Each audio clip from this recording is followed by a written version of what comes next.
Hello students, in this video we are going to study a lesson Games at Twilight. This is a story by Anita Desai.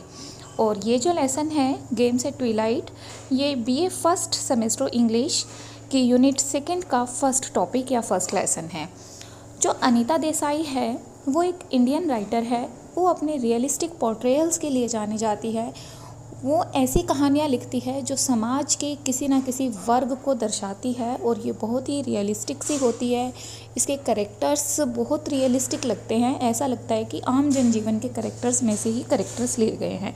साथ ही साथ जो dialogues होते हैं वो भी artificial नहीं लगते और बहुत ही नेचुरल लगते हैं। ऑल इन ऑल हम कह सकते हैं कि जो अनीता देसाई के द्वारा लिखी गई स्टोरीज़ हैं वो हमारे आसपास के वातावरण को या हमारे आसपास की जनजीवन को दर्शाती हुई सी प्रतीत होती है। तो चलिए स्टार्ट करते हैं आज के इस लेसन को। उनका जो टाइटल है गेम्स एट ट्विलाइट, इसका मतलब क्या है? देखिए, गेम्स हम सभी को पता है खेल होते हैं और ट्विलाइट यानी कि जो सांझ का समय है, दोपहर के जो एग्जैक्ट बाद सांझ का समय आता है उसे ट्विलाइट कहा गया है। तो गेम्स एट ट्विलाइट यानी सांझ के समय पर, शाम के टाइम पर खेले जाने वाले खेल। जो घरों में बच्चे होते हैं वो गर्मियों में भी खेलना पसंद करते हैं और उन्हें धूप या गर्मी बहुत कम लगती है जब खेलने की बारी आ जाती है, जब खेलने का टाइम उनको मिलता है और वो खेलने के लिए बहुत ही एक्साइटेड रहते हैं। तो इन्हीं बच्चों को और इनकी जो एक्साइटमेंट है खेलने के लिए उसे एक कहानी की फॉर्म में प्रस्तुत किया है हमारी राइटर अनीता देसाई ने। तो चलिए स्टार्ट करते हैं इस लेसन को। It was still too hot to play outdoors. Writer कहती है कि बाहर खेलने के लिए अभी बहुत गर्मी थी, मतलब दोपहर जा चुकी थी बट दोपहर के बाद भी अभी बहुत गर्मी थी कि बाहर खेला जाए। दे हैड देयर टी, वो अपनी चाय ले चुके थे। दे हैड बीन वॉश्ड, हाथ मुँह धो चुके थे। And had their hair brushed, और बालों में कंघी कर चुके थे। After the long day of confinement in the house, और लंबे समय मतलब पूरे दिन तक घर के अंदर ही कन्फाइंड थे। कन्फाइंड होता है कैद होना, तो बच्चों के लिए तो वो एक कैद की तरह से था कि उन्हें खेलने के लिए बाहर नहीं जाने दिया जा रहा था। लेकिन किस लिए नहीं जाने दिया जा रहा था? क्योंकि गर्मी बहुत थी। And that was not cool but at least a protection from the sun.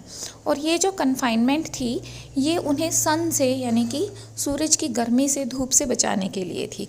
Children strain to get out, बच्चे छटपटा रहे थे बाहर जाने के लिए। देयर फेसेस वर रेड, उनके जो चेहरे थे वो लाल पड़ गए थे। एंड ब्लोटेड विद एफर्ट्स, और कोशिशें कर करके वो फूल चुके थे उनके फेस, मतलब वो बाहर जाने की कोशिश कर रहे थे। But there mother would not open the door, लेकिन उनके मदर ने दरवाज़ा नहीं खोला। Everything was still curtain and shattered in a way that stifled the children, और हर चीज़ इस तरह से कर्टेन की गई थी, पर्दे लगाए गए थे हर जगह पर, और इस तरह से हर चीज़ को ढका गया था कि जो बच्चे थे उनका दम घुट रहा था। Made them feel their lungs were stuffed with cotton wool, और इन बच्चों को ऐसे लग रहा था कि इनके जो फेफड़े हैं वो कॉटन वूल से भर गए हैं। And their noses with dust, और इनके नाक में डस्ट चली गई है और वो सांस नहीं ले पा रहे हैं। And if they didn't burst out into the light, और ऐसा लग रहा था कि अगर ये बाहर लाइट में, रोशनी में नहीं गए तो क्या होगा। एंड फील द एयर, और सूरज को ना देखा, हवा को फील ना किया तो दे वुड चौक, तो इनका दम घुट जाएगा। मतलब ये बाहर जाने के लिए बहुत ज़्यादा एक्साइटेड थे। प्लीज़ माँ प्लीज़, दे बैग्ड होता है रिक्वेस्ट करना, वो रिक्वेस्ट कर रहे थे कि माँ please please. We'll play in the verandah and porch, हम वेरेंडा में और पोर्च में यानी आंगन में ही खेलेंगे। We won't go a step out of the porch, और पोर्च से बाहर हम नहीं जाएंगे। You will, I know you will, and then, तो मदर कहती है मुझे पता है, यू विल तुम जाओगे, मुझे पता है तुम जाओगे, एंड देन और तब। नो वी वॉन्ट, फिर बच्चे कहते हैं नहीं नहीं हम नहीं जाएंगे। They wailed so horrendously that she actually let down the bolt of the front door, वो इतनी ज़ोर ज़ोर से विलाप करने लगे, वेल्ड होता रोना चिल्लाना, कि उसने एक्चुअल में वास्तव में जो बोल्ट था फ्रंट डोर का, जो कुंडी थी, उसको खोल दिया। So they burst out like seeds from a crackling, और वो इस तरह से बाहर निकले जैसे एक दरार में से बीज बाहर निकलते हैं। Overripe pod into verandah, और जैसे बीज जो पूरी तरह से पककर फूट कर बाहर निकल जाता है, उस तरह से वो घर से बाहर निकले और वेरेंडा में चले गए। विद सच वाइल्ड मैनियाकल येल्स, और वो बहुत ही पागलों की तरह से चिल्ला रहे थे खुशी से। She retreated to her bath, अब वो उन्हें वहाँ छोड़कर बाथ करने यानी नहाने चले गई। And the shower of talcum powder and the fresh sari that were to help her face the summer evening, और अब वो क्या करती है, टेल्कम पाउडर लगाती है, साड़ी से अपने आप को रैप करती है ताकि गर्मियों की इस इवनिंग में खुद को बचा सके। दे फेस्ड द आफ्टरनून, अब ये जो बच्चे थे ये दोपहर को आ जाते हैं बाहर खेलने के लिए। दैट मीन्स ये दोपहर का सामना करते हैं। इट वॉज टू हॉट, बहुत गर्मी थी। टू ब्राइट, रोशनी भी बहुत तेज़ थी। The white walls of verandah glared stridently in the sun, बरामदे की वाइट दीवारें सन के अंदर चमक रही थी, सूरज की धूप में तीखे ढंग से चमक रही थी। द बुगनविला हैंग अबाउट इट, बुगनविला के जो फ्लावर्स थे वो वहाँ पर लटके हुए थे, पर्पल और मेजेंटा कलर के थे ये, इन लेविड ब्लूम्स, इनका जो कलर था वो बहुत ही लिविड था। The garden outside was like a tray made of beaten brass, जो बाहर गार्डन दिखाई दे रहा था वो इस तरह से लग रहा था जैसे बिटन ब्रास, बिटन यानी कि जो ट्रोडन है, ठीक है, जिसके ऊपर चला गया हुआ है या जिसको फ्लैट कर दिया गया है। फ्लैट ब्रास की एक ट्रे की तरह से ये दिखाई दे रही थी, मतलब इसके ऊपर भी बहुत तेज़ धूप दिखाई दे रही थी। Flattened out on the red gravel, और ऐसा लग रहा था कि इसको चपटा कर दिया गया है लाल रंग की बजरी के ऊपर। And the stony soils in all shades of metal, और वहाँ पर स्टोनी सॉइल यानी कि जो धूल थी वो रेतीली धूल थी, और उसके अंदर हर तरह की मेटल की शेड्स दिखाई दे रही थी, एल्यूमिनियम, टीन, कॉपर और ब्रास की, यानी कि जो रेत था वो चमक रहा था। No life stirred at this arid time of day, और ये जो एरिड टाइम, एरिड यानी सूखा जो टाइम था, यानी कि जो गर्मियों की दोपहर है उसमें जो धूप होती है ना वो सारे दिन को क्या करती है, बहुत ही सुखा देती है, बहुत ज़्यादा सिजलिंग गर्मी होती है, ठीक है। तो इस एरिड टाइम पर, इस सूखे मतलब भयंकर गर्मी वाले टाइम पर कोई भी जो लाइफ थी वो वहाँ पर दिखाई नहीं दे रही थी, ऐसा लग रहा था कुछ भी यहाँ पर जीवित नहीं है। द बर्ड स्टिल ग्रुप्ड, जो बर्ड्स थे वो अभी भी अपने पेड़ों के ऊपर या टहनियों के ऊपर इस तरह से मतलब छुपे हुए थे, या फिर ड्रुप का मतलब होता है थक के जैसे लटके से हुए थे। लाइक डेड फ्रूट, जैसे मरे हुए फल होते हैं। In the peppery tents of the trees, और जैसे और वो कहाँ पर थे, पेड़ों के पेपरी टेंट्स के अंदर वो छुपे हुए थे। Some squirrel lay limp on the wet earth under the garden tap, कुछ गिलहरियाँ थी जो कि गार्डन के अंदर लगी हुई एक टैप थी, एक नल था गार्डन में, उसके नीचे धरती कैसी थी, गीली थी, और ये स्क्विरल वहाँ पर ऐसे ही लेटी हुई थी, ठीक है। द आउटडोर डॉग ले स्ट्रेच्ड, और घर के बाहर जो कुत्ता था वो स्ट्रेच यानी फैल कर वहाँ पर लेटा हुआ था, जैसे किसी वेरेंडा, एज इफ़ डेड, जैसे वो मर चुका है। ऑन द वेरेंडा मैट, कहाँ लेटा हुआ था ये, वेरेंडा के अंदर एक चटाई पड़ी हुई थी उसके ऊपर ये लेटा हुआ था। His paws and ears and tail all reaching out like dying travellers in search of water, इसके पंजे, कान और पूंछ सब इस तरह से फैला रखे थे इसने जैसे कोई ट्रैवलर होता है, मतलब कोई यात्री है जो बहुत दूर से यात्रा करके गर्मी में आया है और प्यास की वजह से मर रहा है, ठीक है, और प्यासा मर रहा है, दैट मीन्स इस तरह से ये लेटा हुआ था। He rolled his eyes at the children, जब बच्चे धमक कर बाहर निकले तो उसने बच्चों के को देखकर अपनी आंखें घुमाई। Two white marbles rolling in the purple sockets, और उसकी जो आंखें थी ऐसे प्रतीत हो रही थी कि पर्पल सॉकेट्स के अंदर, सॉकेट क्या होता है, जो आइज़ का पार्ट है जिसके अंदर ये ब्लैक रेटिना होता है, उसे क्या कहा गया, पर्पल सॉकेट कहा गया है यहाँ पर। तो उसकी जो पर्पल सॉकेट्स थी उसके अंदर उसकी दो वाइट मार्बल जैसी आंखें रोल होती दिखाई दे रही थी, बेगिंग फॉर सिंपथी, और ऐसा लग रहा था कि ये जो डॉग था ये बच्चों से दया की भीख मांग रहा है। And attempted to lift his tail, उसने कोशिश की अपनी टेल उठाने की, ठीक है, बट कुड नॉट, लेकिन वो सिर्फ इसको हिला ही पाता है, ठीक है, और इट ओनली ट्विच एंड ले स्टिल, ये सिर्फ इसको ट्विच करता है, थोड़ा सा हिलाता है और फिर शांत पड़ जाता है। Then perhaps roused by the shrieks of the children, लेकिन फिर जो बच्चों की चीखने की आवाज़ें थी, श्रीक्स यानी चीखा चपटी की जो आवाज़ें थी उनसे वो उठ गया। कौन उठ गया? A band of parrots, parrots का एक ग्रुप उठ गया। ये पैरेट्स का जो बैंड था ये अपने पेड़ों के ऊपर सोया हुआ था आराम से, लेकिन बच्चों की चीख से उठ जाता है और जैसे अचानक से बच्चों की आवाज़ आती है, suddenly fail out of the eucalyptus tree. ये जो पैरेट्स का ग्रुप था ये यूकेलिप्टस ट्री से अचानक ही नीचे गिर जाता है, tumbled frantically in the still sizzling air. और जैसे ही नीचे गिरता है तो ये जो ग्रुप है पैरेट्स का, ये उस टाइम की जो हवा थी दोपहर को, वो कैसी थी? सिजलिंग, यानी जला देने वाली हवा थी, बहुत गर्म हवा थी। तो उस सिजलिंग और स्टिल हवा के अंदर वो फ्रेंटिकली टम्बल्ड हो जाते हैं, मतलब बुरी तरह से रोल्ड हो जाते हैं। देन सॉर्टेड देमसेल्फ, फिर सब अपने अपने आप को अलग करते हैं इनटू ए बैटल फॉर्मेशन, और ऐसा लगता है जैसे कि ये वो एक युद्ध करके अलग हुए हैं। And streaked away across the white sky, और फिर वाइट स्काई के अंदर उड़ जाते हैं, दूर चले जाते हैं। चिल्ड्रन टू फेल्ट रिलीज्ड, बच्चे भी अब क्या कर रहे हैं? जेल से आज़ाद हुआ सा प्रतीत हो कर रहे हैं, फील कर रहे हैं अपने आप को। They too begin tumbling, shoving, pushing against each other, frantic to start. ये एक दूसरे को धक्का मुक्की कर रहे हैं, ठीक है, धकेल रहे हैं, पुश कर रहे हैं एक दूसरे को, और स्टार्ट करने के लिए फ्रेंटिक यानी कि उन्मादी हैं, यानी ईगर है बहुत। क्या स्टार्ट करने के लिए? स्टार्ट देयर बिजनेस, अपना काम स्टार्ट करने के लिए। क्या काम है इनका? The business of the children's day which is play. बच्चों के सारे दिन का काम वही, वो क्या है? खेलना। क्या कहते हैं वे? Let's play hide and seek, चलो हाइड एंड सीक खेलते हैं। हु विल बी इट, कौन ढूंढेगा? यू बी इट, तुम ढूंढोगे पहले। Why should I you be, मैं क्यों ढूंढूं, तुम ढूंढो पहले। इस तरह से ये आपस में बातें करते हैं। यू आर दी एल्डेस्ट, तो एक कहता है कि, जो कहता है ना कि मैं क्यों ढूंढूं तुम ढूंढो, तो वो कहता है यू आर दी एल्डेस्ट, तुम बड़े हो इसलिए तुम ढूंढो। दैट डजेंट मीन, इसका ये मतलब नहीं है।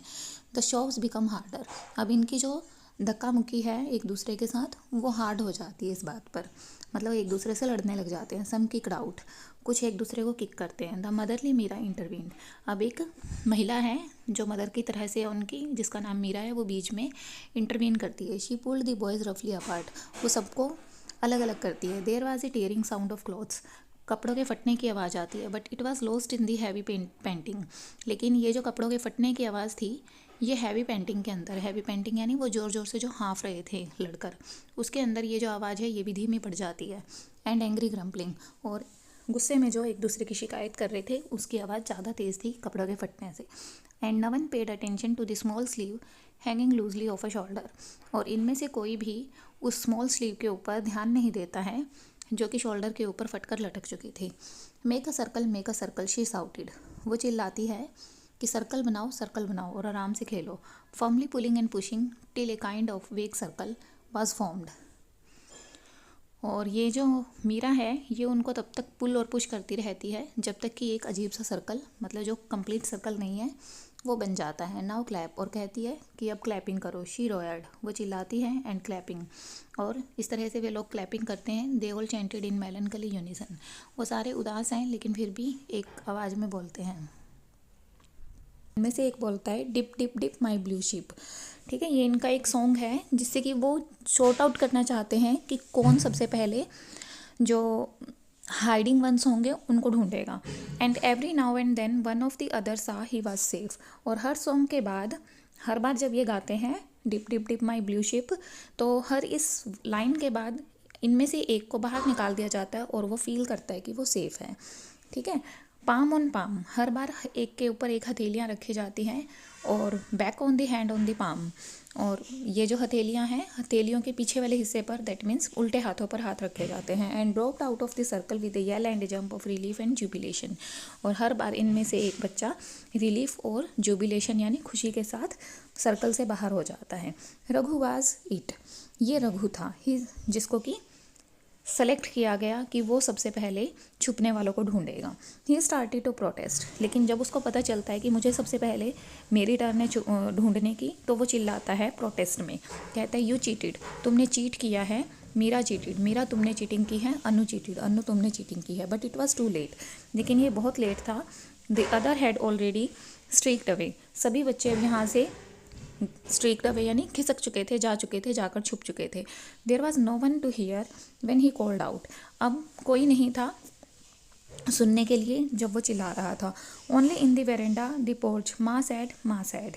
अब ये जो वेरेंडा है, पोर्च है, इसके अंदर बच्चे छुप रहे हैं और आपस में क्या कह रहे हैं, माँ ने कहा था to stay in the porch, porch में ही रहना, इसलिए कोई भी पोर्च से बाहर जाकर नहीं छुपेगा, यानी आंगन में ही खेलना है। no one had stopped to listen, लेकिन कोई भी यहाँ पर उसकी आवाज़ सुनने के लिए नहीं रुका था। All he saw were their brown legs flashing through the dusty shrubs, और जो उसने देखा वो था जो ब्राउन लेग्स थी, जो कि डस्टी श्रब्स में से, मतलब धूल भरे हुए जो छोटे छोटे प्लांट्स थे उनमें से जा रही थी। बच्चों की मतलब टांगों को उसने देखा जो छुपने के लिए जा रहे थे। स्क्रैम्बलिंग अप ब्रिक वॉल्स, कुछ थे जो कि ईंट की जो छोटी छोटी दीवारें थीं उन पर से उछल उछल कर जा रहे थे। लीपिंग ओवर कंपोस्ट हिप्स, कुछ उनमें से कंपोस्ट के जो ढेर लगे हुए थे, एंड हेजिज, और जो झाड़ियाँ थी उन पर से कूद रहे, उछल कर दूसरी साइड जा रहे थे। And then the porch stood empty in the purple shade of the bougainvillea. अब ये जो पोर्च है ये खाली हो जाता है बिकॉज सारे बच्चे जाकर छुप चुके हैं और यहाँ पर फिर से बुगनविला की जो पर्पल शेड है वो दिखाई दे रही है। And the garden was as empty as before, और गार्डन अब पहले की तरह से खाली हो चुका है। Even the limb squirrel had whisked away, यहाँ तक कि जो वो लिम्ब स्क्विरल्स थी, जो लंगड़ाती हुई सी स्क्विरल यहाँ पर लेटी हुई थी गीली ज़मीन के ऊपर, वो भी यहाँ से चुपचाप जा चुकी थी। Leaving everything gleaming, brassy and bare, हर चीज़ यहाँ पर अब चमकती हुई ब्रासी और बेयर यानी कि खाली दिखाई दे रही थी। ओनली स्मॉल मन्नू रीअपियर्ड, लेकिन सिर्फ एक छोटा बच्चा जिसका नाम मन्नू था वो वहाँ पर फिर से दिखाई देता है। As if he had dropped out of an invisible cloud or from a bird's claw, और वो एकदम से ऐसे आंगन में दिखाई दिया जैसे किसी इनविजिबल क्लाउड से, इनविजिबल बादल से नीचे टपक गया हो, या फिर किसी बर्ड के पंजों में से छुटकर नीचे गिरा हो। And stood for a moment, और वो एक पल के लिए वहाँ पर खड़ा रहता है in the centre of yellow lawn, उस येलो लॉन के बिल्कुल बीचों बीच। Chewing his finger and near to tears as he heard Raghu shouting, वो अपनी उंगलियों के जो नाखून है वो काट रहा था और वो बिल्कुल डरा हुआ सा प्रतीत होता है जब रघु चिल्ला रहा है। डैट मीन्स ये जो बच्चा है मन्नू, सारे छुप जाते हैं लेकिन ये एकदम से वापस भाग कर आता है क्योंकि इसको छुपने के लिए कोई जगह नहीं मिल रही होती, और जब वो रघु की आवाज़ सुनता है तो वो डर जाता है कि कहीं रघु उसको ढूंढ ना ले। ठीक है। With his had pressed against the veranda wall, अब वो वेरेंडा की वॉल के पास ही खड़ा हो जाता है अपने सिर को अपने हाथों में दबाकर। 83, 85, 89, 90, और अब ये जो रघु है ये अपने टर्न के लिए या जैसा कि ये छुपे हुए को ढूंढने के लिए रेडी हो रहा है तो ये काउंटिंग गिन रहा है 83, 85, 89, 90। ठीक है। And then made off in a panic, half of him wanting to fly north and other half counselling south. अब ये जो मन्नू है छोटा सा, ये डर के अंदर है, दहशत के अंदर है कि कहीं मेरे को ढूंढ ना लिया जाए, तो ये अब सोच रहा है कि मैं कहाँ छुपूं। तो इसका ऐसा लगता है बॉडी का आधा पार्ट नॉर्थ की तरफ जाना चाहता है और जो आधा पार्ट है वो साउथ की तरफ जाना चाहता है, मतलब ये डिसाइड नहीं कर पा रहा कि मैं कहाँ जाऊँ छुपने के लिए। Raghu turn just in time to see the flash of his white shorts, Raghu उसी टाइम पर मुड़ता है और उसकी वाइट शॉर्ट्स की एक झलक देख लेता है। And the uncertain skittering of his red sandals, और फिर उसके रेड सैंडल्स की स्किटरिंग की आवाज़ सुनता है। एंड चार्ज्ड आफ्टर हिम, और उसके पीछे पीछे जाता है। With such a bloodcurdling yell, और उसकी जो आवाज़ है वो ब्लड कर्डलिंग यानी कि बहुत ही रोबीली आवाज़ है। That Manu stumbled over the hose pipe, और वो जिस तरह से चिल्लाता है तो मनु होज पाइप के ऊपर लुढ़क जाता है। फेल इनटू इट्स रबड़ कॉइल, और इसकी रबड़ की जो कॉइल थी उसके अंदर गिर जाता है।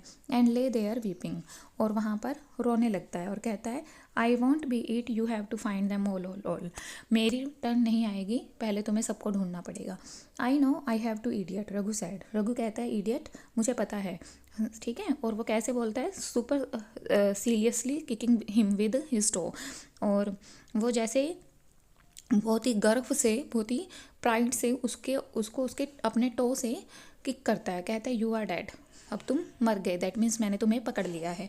ही सैड विद सेटिस्फेक्शन, और उसे सेटिस्फेक्शन होता है कि मैंने एक को पकड़ लिया है। Licking the beads of perspiration of his upper lip, और वो उसके अपर लिप्स के ऊपर पसीने आ जाते हैं। प्रेस्पिरेशन यानी पसीने आ जाते हैं, और पसीनों की जो बीड्स यानी बूंद है एक, उसको वो चाट लेता है। And then stalked off in the search of worthier prey, अब दूसरे को ढूंढने के लिए जाता है। Whistling spiritedly so that the hider should hear and tremble, अब वो विस्लिंग करता है, सीटी बजाते हुए जाता है ताकि जो छुपे हुए हैं वो सारे उसकी आवाज़ को सुनकर काँप जाएं। ठीक है। Ravi heard the whistling, Ravi इस विस्लिंग को सुनता है and picked his nose in a panic, और अपनी नोज को दहशत में पकड़ लेता है। Trying to find comfort by burrowing the finger deep deep deep into the soft tunnel. और वो क्या कर रहा है? ट्राइंग टू फाइंड कंफर्ट प्राप्त करने की कोशिश कर रहा है, और by burrowing his finger deep deep into the soft tunnel, और अपनी जो फिंगर है वो सॉफ्ट टनल के अंदर अंदर घुसा रहा है। ठीक है, मतलब एक वो सॉफ्ट टनल के अंदर छुपा हुआ है और सॉफ्ट टनल के अंदर अपनी सारे बॉडी पार्ट्स को इस तरह से हाइड करने की कोशिश कर रहा है कि वो रघु को ना दिख जाए। He felt himself too exposed, क्योंकि उसको लगता है कि मैं दिखाई दे जाऊंगा। Sitting on an upturned flower pot behind the garage, क्योंकि वो गैराज के पीछे जो फ्लावर पॉट अपटर्न यानी लुढ़का हुआ पड़ा है उसके पीछे बैठा है। वेयर कुड ही बरो, वो सोचता है कि मैं किस बिल में घुस जाऊँ। ठीक है, बरो यानी किसी बिल में, किसी मांद में घुस जाना। He could run around the garage if he heard Raghu come, वो सोचता है कि अगर रघु आया तो मैं गैराज में गोल गोल चक्कर लगा लूँगा। मतलब वो इधर ढूंढने आएगा तो मैं दूसरी तरफ चला जाऊँगा, दूसरी तरफ आएगा तो मैं फिर से दूसरी तरफ चला जाऊँगा। But he had not much faith in his short legs, लेकिन उसको अपनी छोटी छोटी टांगों के ऊपर इतना विश्वास नहीं है, क्योंकि उसको लगता है कि जो रघु की long hefty hairy footballer's leg है, लॉन्ग यानी बड़ी, रघु उससे बड़ा है तो उसकी टांगें बड़ी है, हैफ्टी यानी फुर्तीली, हेयर फुटबॉलर लेग्स यानी कि हेयरी फुटबॉलर, एक फुटबॉलर की तरह से उसकी जो हेयरी लेग्स है रघु की, उसको लगता है वो ज़्यादा तेज है और अगर वो रघु के सामने इस तरह से भागेगा तो वो पकड़ा जाएगा। Ravi had a frightening glimpse of them as Raghu combed the hedge of crotons and hibiscus. अब रवि रघु की टांगों की एक फ्राइटनिंग ग्लिम्स देखता है, क्योंकि जो रघु है वो क्रोटॉन और हिबिस्कस की झाड़ियों को कॉम्ड यानी कि अलग अलग करते हुए वहाँ पर बच्चों को ढूंढ रहा है। ट्रैम्पलिंग डेलिकेट फर्न्स, और जो नाजुक फर्न थी, फर्न क्या होता है? जो छोटे छोटे पेड़ हैं, पौधे हैं, दैट मीन्स छोटे छोटे, उनको कुचलता हुआ आगे बढ़ रहा है। ठीक है, Ravi looked about him desperately, Ravi उसे बहुत ही डेस्पेरेटली देखता है। डेस्पेरेटली मतलब हताश सा होकर देखता है, क्योंकि उसको लगता है कि मैं पकड़ा जाऊंगा। Swallowing a small ball of snot in his fear, snot क्या होता है? कफ, जो गले में कफ बनता है। ठीक है, तो वो क्या करता है? बॉल क्या होता है? जो हम कहेंगे बबल, बुलबुला, तो वो एक स्नोट का यानी कि उसके गले में डर के मारे जो कफ बन रहा है उसका एक जो बुलबुला है उसको डर के मारे निगल जाता है। The garage